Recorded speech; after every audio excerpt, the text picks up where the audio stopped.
Welcome to another episode of Soap Thing Thoughts. Joining me today is Chris of CB Shaves. Welcome to the Soap Thing Project. How are you? I'm good, Ben. Thank you very much for having me. So I understand you are in between jobs, about to start something new. Yeah, that's right. You worked in the UK Postal for about what, a few years actually? 20 years with Royal Mail. Oh, okay. Makes sense. And you live in Wales, you said, off camera, I'm pretty sure. Yeah, North Wales. I was in London from the 1st to the 10th of April, and so we might talk a bit about that before we get into the shaving related stuff too deeply. But where did you get the idea of doing shaving videos? Two people. Paul H from Paul H Films. He's a friend of mine. Yeah, And he's he was a big also, one. yeah, he was a work colleague as well, but in a different office. And it was the wife, Mrs. B, as well. I I watch a lot of YouTube, and I spotted this guy because I was into my spicy foods and everything, and it was Paul H's Hot and Spicy channel,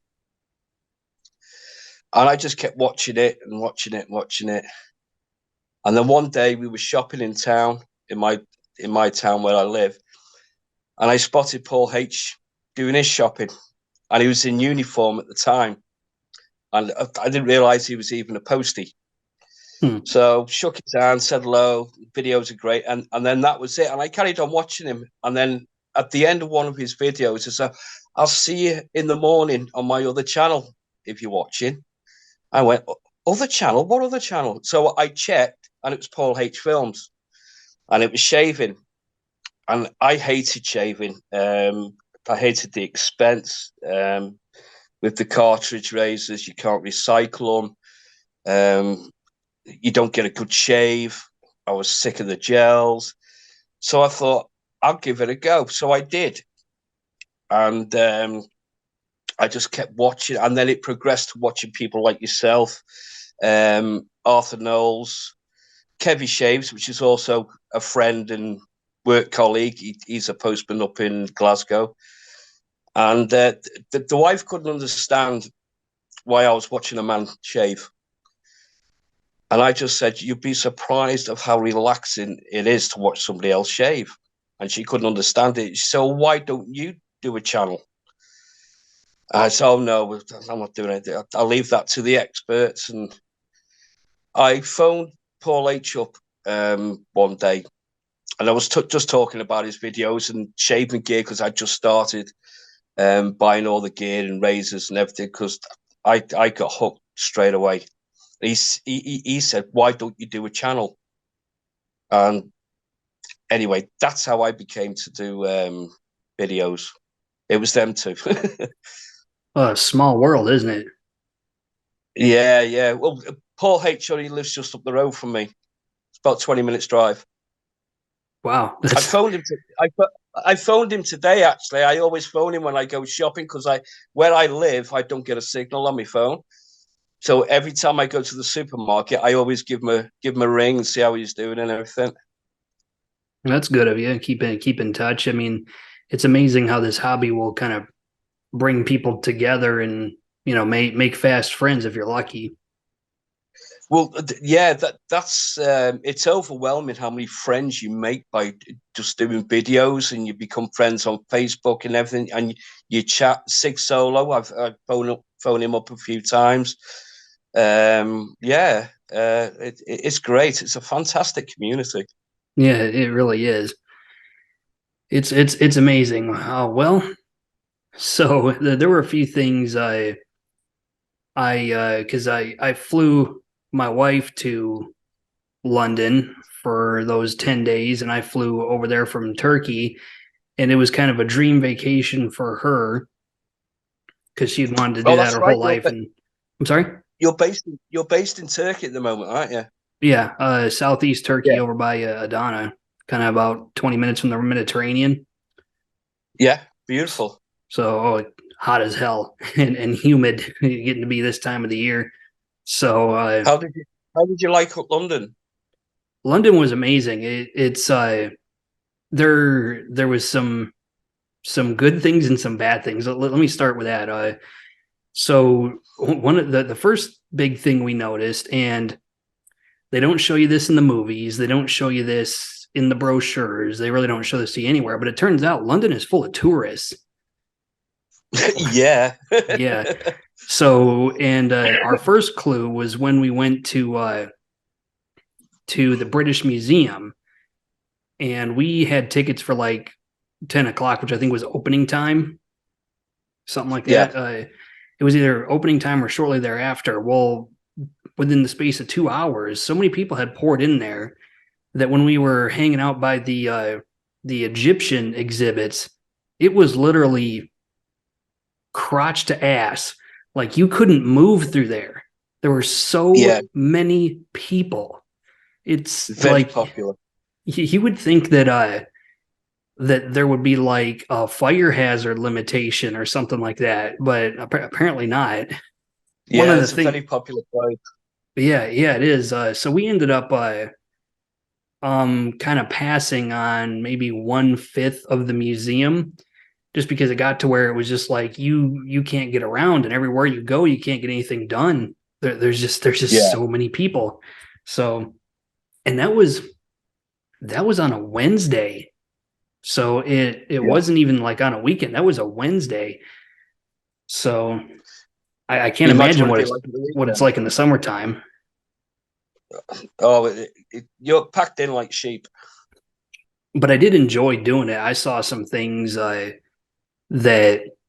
it was kind of surreal. Like I get to see this up close, and I'm standing like 5 feet away from it. Yeah. There's some serious history in there that is really unbelievable stuff. It really kind of familiarizes you with stuff that you've read about, but actually seeing it is Yeah.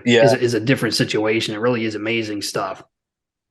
Trafalgar Square is quite popular as well, with Yeah, we Nelson's went column. we went through there a few times. It really is. It's there's kind of some touristy spots that are up really close to it to get really crowded too. One thing that I think is actually better than it would seem is Big Ben, because we got a chance to see it after they took all the scaffolding off of it. Yeah.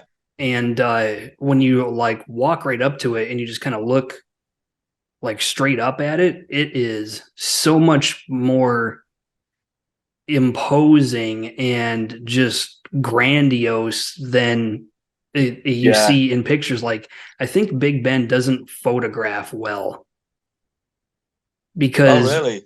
when you see it in person, it is so much bigger looking and more beautiful looking. Now it just got done being restored, and so it was in perfect condition. But even still, like to just be standing like even across the street from it, looking up at it, it's just like whoa. Like Yeah. Do you know the name Big Ben is actually the bell inside? yeah, I think I I The be, do the bell is the bell is called Big Ben. It's not the actual clock. know the They just call it Big Ben. yeah, what's the actual clock called? I don't know. I really don't know. I just know that the bell is called Big Ben. Hmm. Did you go on the London Eye? Yes, I did. And that was on I got a little list of things that I wanted to talk about of stuff I experienced. You'll find this funny. So I'm afraid of heights, which, Okay. uh, for somebody who's in the Air Force, probably some people are probably going to hear that and be like, what in the world? But what I learned about going up in the London Eye, because I did it like at sunset, it wasn't horrible. I'm not sure why exactly. I think what my deal is I'm afraid of heights combined with sudden movements. Like if I'm in a Right. plane and everything is smooth, I feel fine. But the moment we start getting that really bad turbulence, it like scares the Yeah. hell out of me. Yeah. And like if I'm at the top of a building and I am like peeking over the railing, oh, I'll pass out. I will pass Oh, out so really? fast it's not even funny. But The the the the, wi- the wife's scared of heights as well, and she did quite a few years ago. Now, there's a castle not far from here, and she abseiled down the side of the castle for charity. And as she was going over the edge, she was shaking. She went grey, and she suffers from a little bit of vertigo as well. But she did it. Yeah, so you can overcome your fears. right. I think what made it okay for me going into the London Eye was the fact that it was moving so slowly. It's a Yeah, very you're enclosed. yeah, it's enclosed and it's a very slow moving ride. So it's not jerky. There's not these sudden stops or things like that. It actually doesn't stop unless you are handicapped. If you can walk, they literally just kind of like throw you in there while it's still moving. So Yeah, it but you could see all of town pretty much. And there was the tour guide because we got it one of those like ones where they bring you like wine and stuff like that, and there's like a tour guide in there like pointing everything out. And one of the things they yeah, pointed out was that when you're at the tip top of the London Eye, you can see directly into I think it was a Hilton hotel, and they said more than once they've had people go in the London Eye and look over at the hotel, and they can see people in their bedrooms who, let's just say, should have had the drapes drawn for that particular activity. yeah, yeah. Maybe that's why they go on the eye. Hey, one can speculate. So, um, and then there were some things that you've seen so much just in television and movies and magazines and in papers and things like that that by the time you see it in real life, you're just like, okay, whatever. Like all Yeah, the double decker buses. Like by the time I got to London and saw that in person, it's just like, oh, okay, that's cool. I mean, I knew it was going to be there, yeah, so it's not like it's any big surprise. The fact that you drive on the left side of the road, and it was just like, oh, okay, whatever. You know, it, yeah. It's experiencing it and seeing it in the flesh, though, isn't it? It's a different experience. yeah. I mean, those two things are things that I wasn't surprised to see. Like, Yeah, it wasn't that big of a change of atmosphere like a lot of yeah, people think it is. Like some people just like see that and they go, whoa, what is going on? I'm just like, yeah, okay, of course they drive on the left side of the road. Like it's like I've spent my entire life knowing that, but then to see it in real life, it's just like, okay, well, like that's not a surprise. yeah. What was a big surprise though was we took a day trip to Stonehenge. It was at like the 6th of April, and you get outside of London, and it is just the greenest landmass. Like I have never seen such a lush and green kind of landmass like that in certainly not anywhere in the United States. It doesn't get nearly that green practically anywhere I've ever seen. Well, you need to come to Wales or Scotland then. Yeah, I've heard it's pretty majestic. Oh, it is. It's stunning. And then to see Stonehenge, that's one of those things where uh you're almost in a state of disbelief. Like I got within 25 feet of it, Yeah, and it didn't seem real while I was doing it. But then when you get back on the bus and you're heading back to London, you're just like, oh my God, I was just at Stonehenge. So it kind of, famous, yeah, famous landmark. it kind of hits you afterwards. Like I cannot believe I was standing in one of the most recognizable places on earth. Yeah, So I know it what you mean. and then I guess the last thing I'll talk about then we can move on to some shaving related content is the just like the cultural immersion. The British use of the English language has a certain perceived eloquence to it that Americans, Yeah, I think, just don't have. American English is very unpolished. Let's put it that way. yeah, I know what you Uh, mean. um, and it was just like when people say perfectly normal things, it has a certain bit of hilariousness to it that it wouldn't have if we were in America and we heard that. Like we were coming out of a pub, and this was on Easter Sunday. We just got done having the every Sunday the pubs have this like roast that they do that's actually pretty good. Like a carvery. Yeah.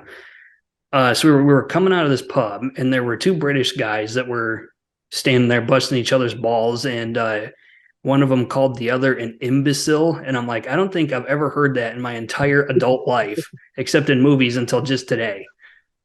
Yeah, So it, it was like we just busted up laughing, and then there was this thing where we were hanging out at the Princess Diana Memorial Fountain in London, and it was like 60 degrees outside, and so that water was cold, and the fountain is like this circular river that goes uphill on one side and downhill on another yeah, side. And there was this little 10-year-old British girl sitting there with her, just kind of sitting on the edge with her feet in the water. And we were facing away from each other. And have you ever heard something happen, but you didn't see it? And so your imagination of what might have happened is almost funnier than if you had actually seen it. yeah. I know what you mean. So this little 10-year-old British girl is sitting there, and all of a sudden, I guess her little brother came up and just shoved her into the water, and that water was cold. And so I'm sitting there with my wife just chit chatting, and this little girl's behind us, and all of a sudden we hear this poor girl go kersploosh, and then she yells out, "Oh my god, really?" And we just lost it. We literally fell to the ground laughing. Like we could not hold it together. It was so funny. But then if it had been like somebody in America who had said that, we would have just looked around and kind of chuckled and walked it off. But in that case, it was just like we could not hold it together. We just lost it. That's funny. But yeah, I spent 6 months in Sevilla in southern Spain, and so I tend to have this interest in just kind of sitting there and getting immersed in the culture and just like people watching and walking around the next corner to see what's on the other side. Yeah, I do the same thing. Things like that. So versus I think a lot of people who travel think they have to have a destination in mind for all hours of the day. I hate that. Yeah, it's like you need to pump the brakes and just stop and take it Yeah, all in. yeah, just go with the flow. I did go to Harrods. That was an Oh, really? experience. Yeah. In That's a fact, big store. in fact, I got this over at Harrods.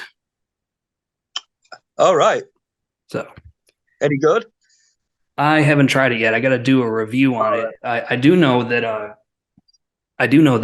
the fine accoutrements lavender porome is inspired by that, the Check and All Speak right. Oxford and Cambridge. So I'm curious to see what that's like. I've been on a binge of hard pucks during a lot of my off-camera shaves. I've been using a lot of Leah and Saponificio Veracino and Bombi and Yeah. things like that. So The triple mill soaps, yeah. yeah. So that's actually a good segue. I actually visited Truefitton Hill and DR Harris, and I'm wondering, is there a certain baseline level of pride that you have in kind of being represented by those legacy brands, or have they been a little too much driven out of everybody's peripheral vision by all this hobbyist stuff that's going on. Yeah, possibly. It's possible that that's the case. Did you go to Tobbs? We Teleport didn't Bond have Street? time. I had to pick two, and those were the two that I picked was Truefit and Hill and DR Harris. Yeah, I think they were popular at one point. James Bond's used them. The the royal family use them. They supply the royal family as well. So, but with all these other artisans and companies now making different products, soaps and everything, it's kind of took over and they sort of fell into the backdrop. There are some British brands that I am aware of that have tried, like the Wickham and also Pinnacle Grooming. Are you familiar with those? I haven't used Pinnacle, but I like Wickham. I just wish they'd make a splash to match the soaps, but they don't. Yeah, they just do bombs. And they haven't come out with any new scents either. It's just all what you see in the catalogue online and everything. That is it. There's been nothing new at all from them. But they have done collaborations with Gentleman's Groom Room and such. Right. To an extent, not everybody needs to have this constantly evolving product lineup, but I'm sure everybody would I appreciate do. if they released something new occasionally. Yeah, just once a year, even like a seasonal soap or a special occasions show soap like Christmas or anything like that. But yeah, they haven't brought anything out. Same as Moon soaps, they don't bring out enough. Even though they're not British, but they don't bring out enough scented soaps often enough. But when they do, they really hit the nail on the head. Yeah, and I And the think fantastic base. yeah, it is a fantastic base. And I think the thing with moon soaps is they are very careful about what they bring out to the market. And I think the reason they're Yeah, like that is because I think they're scared to death of having a soap come out that's like a dud. yeah, but that can happen. Yeah, it can happen. I mean, and not many of their products are discontinued. Like I have a puck of Sorrento, and I think that's the only one that they don't make anymore. I think everything Oh, really? else, yeah, I think everything else uh, that they've introduced is still available. You can still buy it. And Yeah, with certain artisans, like we have artisans over here in the States that have their 5 or 6 cents, and that's the hill they're going to die on. yeah, But in order to pull that off, you either have to be very good at making soap. You have to have an amazing soap, or you're eventually just going to slip into irrelevance, yeah, which you'd hate to see happen. But I think at a certain point, some artisans want to just set the cruise control and let the car drive itself. And that yeah, works for some artisans and it doesn't work so well for others. What do you think about that? yeah. I totally agree. It's I suppose a case as well as if something works, why change it? Stick with what you've got. Stick with what you know. Yeah, that's right. How easy is it to get a lot of the American artisans over there? Is there barriers to It's entry, shipping issues, things like that? um no, not really. It's a lot more of the artisans are more available now in the 2.5 years since I started the hobby. I've seen it grow from the like Slick Boys. They're pretty good at getting American stuff.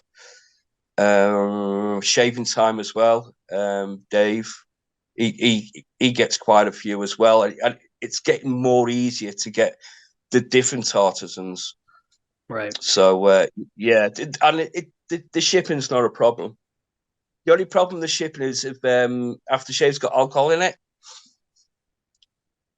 from another country, shipping Right. it into Europe, they don't allow it. Really?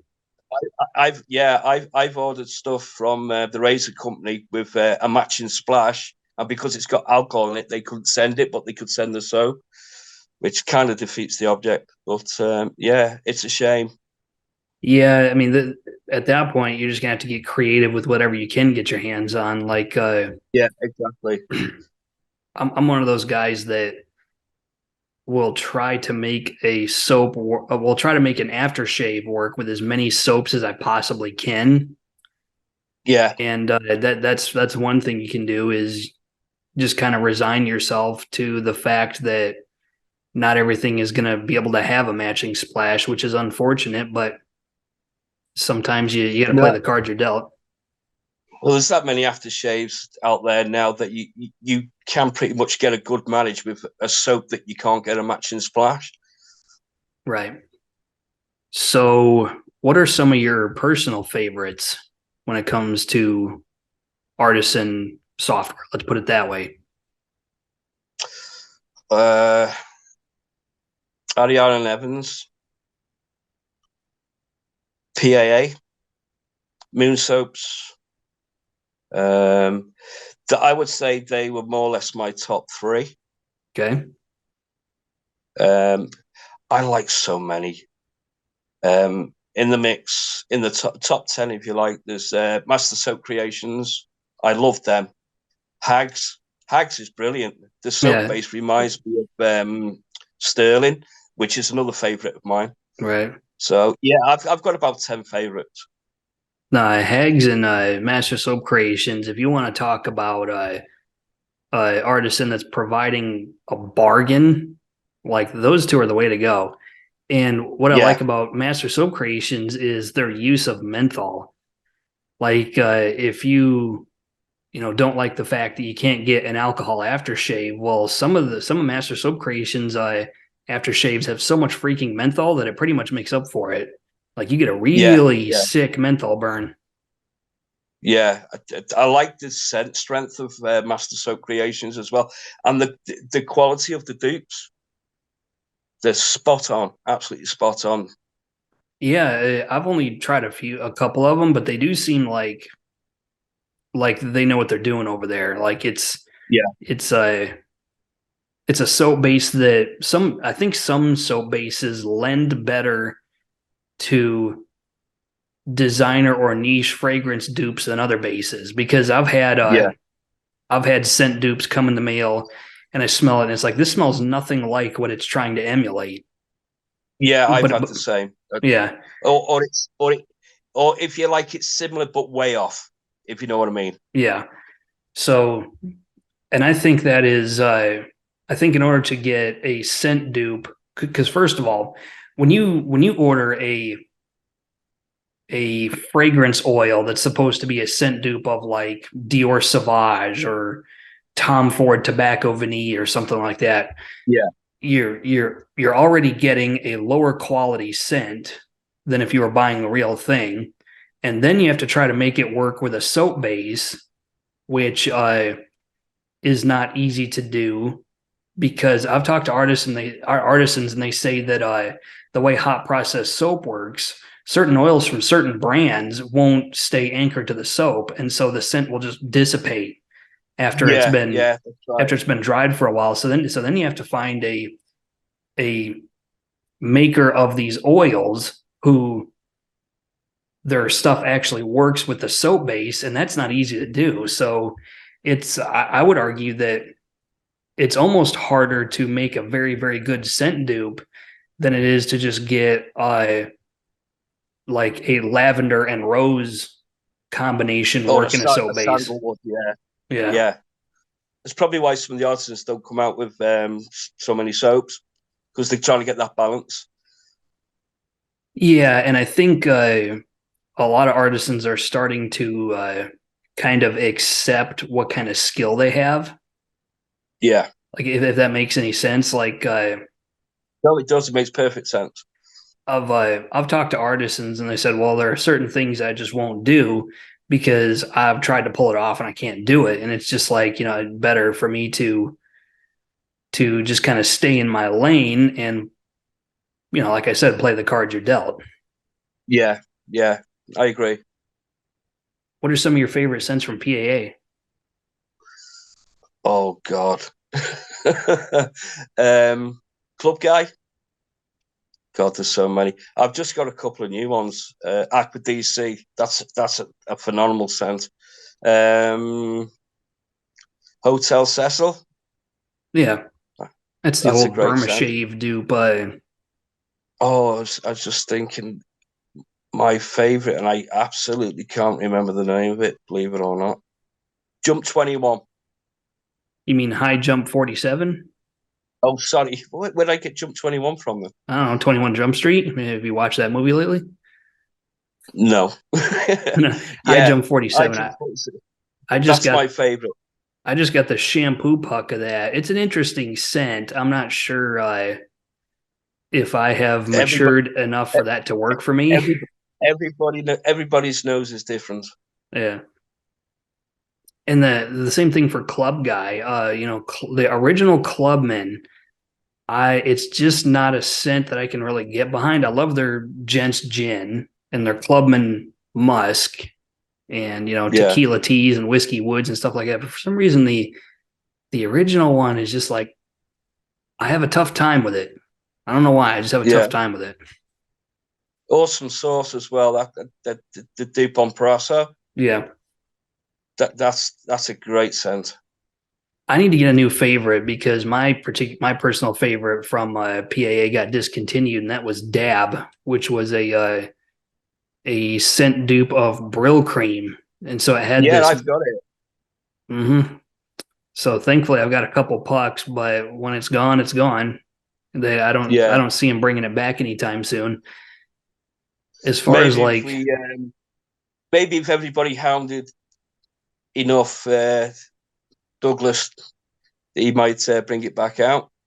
yeah, maybe, but I think that's a risky proposition because there's been these like scent campaigns where they've asked for a specific scent and then he brings it out and then nobody buys it. So I don't know. On the one hand, it's just like I really miss that scent, but on the other hand, it's just like if it's time for it to die, then I guess we got to let it die. Yeah, shame though. Yeah, it is a shame. What about Barrister and Man? Have you tried them? Yeah, I like Patterson, man. I need to get more of their stuff. I've just bought I the Joker. really. Yeah, I haven't used it yet. How's the scent on that? Not as strong or as bold as I thought it would be, but it's there. It's pleasant. Yeah, But yeah, I mean, I like Seville. that's a good one. I think my favorite from them is Seville. probably Cheshire. That's the tea scent. Yeah, yeah, like a green tea. It's more of like an Earl Grey. That's kind of the vibe I get out of it. All right. Uh, but that's really a good one. I liked their limited edition sandalwood one. I don't know why they can't just make that a general release, but Yeah, I don't like these limited edition ones. I mean, not everybody gets a piece of the cake.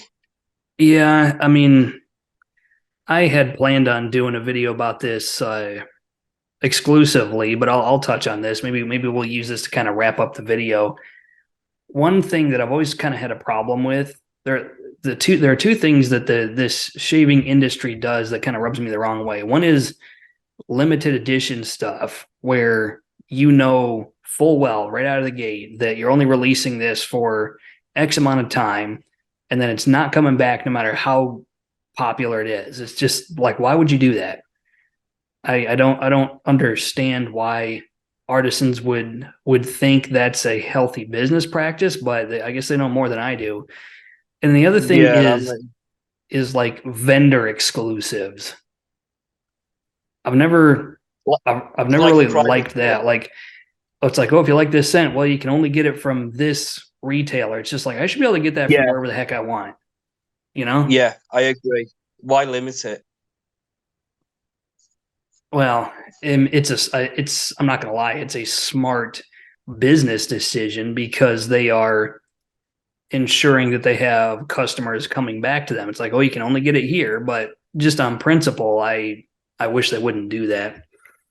Yeah. same as the limited edition soaps.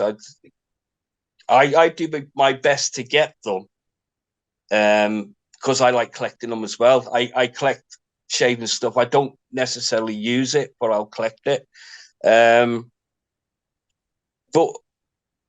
when you get these limited edition soaps and you fall in love with it, but you're not going to get it again, and then if it's limited edition for a YouTube creator in this hobby, you're given a review, but it's no longer available. Do you know what I mean? Why am I using this soap on a video when you can't get it? It's limited edition and it's gone. That's a tough decision that I battle with myself on a daily basis, where I really want to use something on video because I like it and I'm going to shave with it anyway, so I may as well get it on camera. Yeah. But then on the other hand, it's like, well, I know I'm going to tell you that I like it, but then even if I do, you can't get it because it doesn't exist anymore. So exactly, it puts me in a tough position where I guess the reason I would probably still do that is because at a certain point, practically everything I review is going to not be available. Like if you give it enough years, it's going to be discontinued, with a few rare exceptions. I think 10 years from now, pretty much everything that we have used that's artisan made is probably not going to be around, with the exception maybe of stuff from Sterling, because that's become such a big business that they're probably going to pass it along to their children. Yeah. Yeah. But I think most of this other stuff from all these other artisans, it's going to come and go because that's just the way the industry is. It's kind of like the fragrance industry, where if something's not selling, then they pull it off the shelves and replace it with something new that is going to get everybody's attention. Yeah. It makes good business sense, but it's just such a shame. When I use limited edition stuff, it does play on my mind. But I like to use stuff and give an honest opinion. But I'd never be disrespectful. If there was something I didn't like, I would say, but I wouldn't disrespect the company. I wouldn't say, oh, don't get this, because everybody's different. Another person might like it. I would just say, it's not for me, you know? But you do get some YouTubers that are straight to the point, should we say? Yeah. I mean, I try to kind of ride that line. Generally, because I will go out of my way to review things that I know I don't like, just because I don't like the perception of only being seen on camera with positive reviews. But Yeah. I try to make a point as often as possible to say, look, I don't like this, but Yeah. that doesn't mean that you won't, Yeah, so exactly. but the thing about doing that is once you get to where you get a certain number of subscribers, that saying that out loud carries weight. And so if somebody sees that you don't like something, then they're not likely to buy it either. And so if you're a big enough channel, I don't think I've gotten to this point yet. I don't think so. But if you're a big enough channel, if you just say flat out you don't like something, it could very well sink that scent. Yeah. Yeah, that's why I'm like, I wouldn't be disrespectful to the business, Yeah. or to the artisan.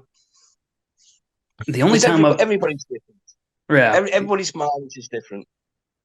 yeah, you're right. Everybody's got a different nose to them. The only time I've ever been seriously trashed an artisan is if they just do something that I regard as a severe mistake that deserves harsh criticism, but that doesn't tend to happen too often. No, well, I've never experienced it anyway, so. No, I mean, I've had occasional situations where, what's a good example? Stuff that shows up with no scent, like it's just dead on arrival. I've actually I've been particularly insistent about biting my tongue on stuff Yeah. that's just dead on arrival, because it could just be a fluke. I might have been the only one that got it. Yeah. But Yeah. there's always a side. Go ahead. I've had something. I've had something similar like that. It didn't lather, and it wasn't my water. It was actually a dud tub of soap. But they can't test every single tub, can they? No, they can't. And it's weird that So you say that. Go ahead. I don't. I don't blame them for that. Do you know what I mean? Because they would have known that that specific tub was a dud tub. So it could happen with the scents. One scent might dissipate before it gets to you, and another one you could buy two the same product, same soap. One might not have a scent, and the other one has. It's just that one pot. Something's gone wrong in the process. Yeah, you're right. And I want to believe that that's rare because I have to believe that if an artisan made a bad batch of soap and the entire batch went out, that you'd be having a lot of people saying, whoa, what the hell happened here? So Yeah, I think the fact that that doesn't happen, at least not very often, says that you can have individual pucks of soap that something just goes wrong that's not going to go wrong with the rest of them. Like I've had pucks of soap show up that were funny colors where yeah, you know there's some kind of chemical reaction going on, like water got into it that wasn't supposed to get into it or something like that, and it just ruined it. I've had yeah. shaving soaps show up with no scent that are supposed to have not only have a scent but have a very good and strong scent. And then I've also had stuff show up that just wouldn't lather. Like there was this one shaving soap I got. I was getting ready to do a review on it, and I hadn't used it before. And I put the soap in my bowl, and it straight up just dissolved. Like no Yeah. matter no matter what kind of brush I used, it just dissolved. Like it wouldn't create Or a how lather much? at all. I was just like, what is this? Yeah, yeah. It happens, unfortunately. But usually, the companies or the artisans pretty straight up, and they'll refund you or just send you another tub. You ever had stuff get lost in the mail? Almost. I've had it delayed, Hmm. but no, I've not specifically had something that's has totally gone missing. No. That's actually happened to me a couple of times. Both times with PAA. Not that it's their fault, but like I had their Planet Phoenix was a limited edition one that they came out with, and for some reason that had to be the one that got delivered to the wrong address, and I never saw it again. Never saw it the first time. So, Oh, uh, really? and then by the time I realized this is never going to be delivered, it was one of those things where it's just like it's too little, too late to complain about it because it's like after it's like 4 months, and you Oh, say, "Hey, I really? never got this," everything's going to look at you and be like, "Yeah, okay."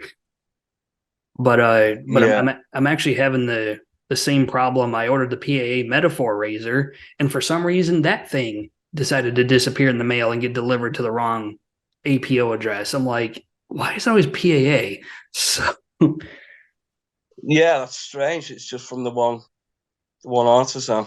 yeah, and I've had people say, well, it might be that in the US, we have the zip code, and then there's like another 4-digit number after it, and some people Yeah. are saying it's that, but then all the stuff that's shown up from PA doesn't have that problem, and so I think it's just a weird coincidence. But whenever I buy soap from the States, it I get tracking on it until it hits Yeah. Chicago, and then I don't get a tracking update until it's delivered because it is basically being moved around outside of normal distribution channels, Yeah. basically. So after it hits Chicago, I'll never see it again until it hits Until it's on your like, doorstep. yeah, until it hits like Bahrain. And then I'll start picking up tracking on it again. And then it goes from Bahrain to UAE to here. I'm like, that's kind of out of the way, but well, whatever. That's just how the U.S. military distribution channels work, I guess. Yeah, I think it needs updating Something like that. so you get it more direct. Yeah. Well, what would you say to wrap up this video?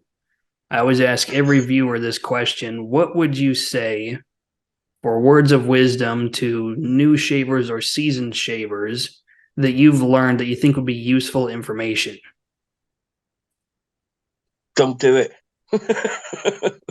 No, I'm joking. Don't do it. Yeah, it's a rabbit hole. Don't do it. No, seriously though, but, stick with it. Stick with it, because a lot of people coming into it give up too easy. It doesn't knit with some people. A dud blade could put somebody off for life. And the seasonal shavers, God, what could I possibly say that would help them? Do you know what I mean? I They're the don't ones know. that need to help. They're the ones that need to help me. I've only been Yeah. doing it 2.5 years. Yeah. For the seasoned shavers, I don't know. Maybe it's time for an intervention. Yeah, Yeah. I know that I know I definitely need one, and there's some other people that I talk to that they would definitely say they need one. But I think you're right on the first point. There are so many people who didn't give it an honest run. And so if you're new to this or you're even thinking about trying it, that's I would give the same advice is keep at it, don't give up. But also I think there's a tendency for people to start this I don't want to call it a hobby because I've attracted a lot of wet shavers who don't become hobbyists, but they gave it the time of day long enough to learn how to do it. And so I would say if you're trying to yeah, get into wet shaving, not only should you stay at it for probably at least several weeks before you really make a judgment, but what I would also suggest people do is what was I going to say? Don't go so far down market that you shoot yourself in the foot because some of the really cheap stuff that you can get off the shelf like at your local pharmacy or your local grocery store yeah. is going to be so low quality. When I started, I didn't go for like cheap stuff. I thought if I'm going to buy it and I don't agree with it, yeah, I bought it the once, but I didn't want to get something cheap that I didn't know was going to work for me. So I got a better quality of soap. So I didn't go down the cheap route when I first started, apart from the razor. What My razor first was razor that? was the Wilkinson Saw Classic, the plastic one. Okay. I I only mean, paid £4.50 for it. wow. But I got a, but my first, because I wanted a mild razor because it was new to me. So I started off on a really mild razor. I didn't go with the Edwin Jagger D89. That was my second razor. So I went with a really mild razor just to get into it. And I must admit, it took me a while. It took me more than 20 minutes. But I had the best shave I'd ever experienced. So that got me hooked as well. I loved the feel of the blade. Not got much exposure, but I love that feel of that blade because you got the cartridge razor, you got 4 or 5 blades, so you don't even feel the blade. You don't even feel it's cutting. But I Yeah, love that feel. That's how I got hooked. And my technique just improved in time. And then I found out with all the different blades, I didn't realize there was so many different brands of blades. That absolutely astounded me. But a blade is different to each person. Again, your mileage may vary with the blades, and I find it a very controversial topic to talk about because different blades will work on different skin, different types of growth, whether it's fair, heavy, your grade of growth, whether it's really like iron filings or it's soft. Um, Different blades work differently in different razors. There's so much goes on in wet shaving that people don't realize. And when I used to talk about it in work, people used to look at me stupid and just laugh at me. yeah, I get it. It's I still get that. Like, people take a look at my YouTube channel, and they're like, "What is this? You're a goofball." Yeah, I get it now. I get it now. So Yeah. people look at me weird. I said it's a Um, hobby. yeah. It is a hobby, and I think personally, I think you lucked out with the Wilkinson sword razor because I can't help but think that at that price point, the quality control has got to be hit and miss. Like you got a good one, but Yeah, I I have to did. think that there are some people that got one that wouldn't work right just right out of the box. Yeah, So, what I tell people to do is, if you want to take the risk, take the risk. I mean, it's $4 or £4 or whatever it is, but I tell people if you are serious about giving this a try and you're going to stick with it, I think you should move just a little bit up market as yeah, soon as you feel comfortable. yeah. Well, that's exactly what I did Right. because I didn't want to fork out the expense of a razor and be put off that it didn't work for me or whatever, and it was just sitting there. I just wanted something cheap to see if I'd like it. Then I would go out and then I would buy more upmarket. And as time progressed, I ended up paying nearly £400 for a razor and things like that. Yeah. And it does the same job. Yeah, it does the same job. I mean, it amazes me some of these razors that cost like $500 Yeah, and people yeah, will it's pay it. ridiculous, but it does the same job as like a 30, £40 razor. It'll do the same job, but you will always get the higher quality of materials and the engineering in the razor. And you pay for the labor as well, obviously. Right. That's exactly what you're paying for. You're paying for labor and for a higher end product that's more it's just like when you spend like 250 $300 on a razor, make no mistake, you're getting a very high quality razor. But Yeah, then the inevitable question comes into your head, is that necessary? yeah. I mean, I always ask myself that after I bought it. yeah. Uh Did I really need to spend that much? Oh, yeah. I've got it now anyway, so it might as well stay here. Yeah. Um I'm on my way kind of downsizing razors. Like when I get back to the States, I plan on selling all sorts of stuff that's just not getting used. Um, Yeah, I I think I've reached that point in the hobby where I pretty much know where my bread is buttered. So I think it's time to yeah, just stick with what works for me.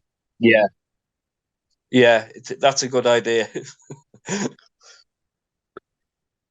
Well, Chris, I want to thank you for coming on to the show. It's been a pleasure talking to you. We've been trying to set this up for a while, and I'm glad we were able to finally make it happen. I really appreciate you coming on, taking time out of your day to do this. I will put his card towards the top of the video. It should have been at the beginning of the video. So if you want to rewind and click on that, that's one way you can find his YouTube channel, or it'll be in the description of my video. I want to thank everybody for watching. And until next time, this is Soap Thing telling you, shave like you mean it. Thanks for watching. Thanks, Ben. Thanks very much.